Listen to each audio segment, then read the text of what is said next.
Hello friends, இன்றைக்கு இந்த வீடியோவில் வங்கிகளில் நகை கடன் வாங்குபவர்களுக்கு மிக முக்கியமான 3 அறிவிப்புகளை வெளியிட்டிருக்காங்க மத்திய அரசு.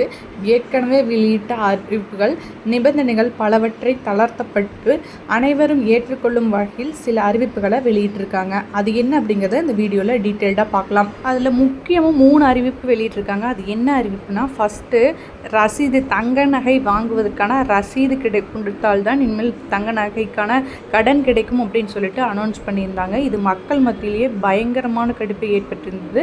தற்போது அது மாற்றியமைக்கப்பட்டு சுய அறிவிப்பு மட்டுமே போதுமானது அப்படின்னு சொல்லியிருக்காங்க. ரெண்டாவது பார்த்திங்கன்னா, தங்க நகையோட வேல்யூவில் 85% அளவுக்கு கடன் கொடுக்கணும் அப்படின்னு சொல்லியிருக்காங்க. அதுக்கடுத்து பார்த்திங்கன்னா, 2.5 லட்சம் வரைக்கும் லோன் வாங்குபவர்களுக்கு கடன் தகுதி மதிப்பீடு எதுவும் செய்ய வேண்டியதில்லை. நகையோட வேல்யூ பொறுத்து 2.5 லட்சம் வரைக்கும் நீங்கள் வாங்கிக்கலாம் அப்படின்னு சொல்லியிருக்காங்க.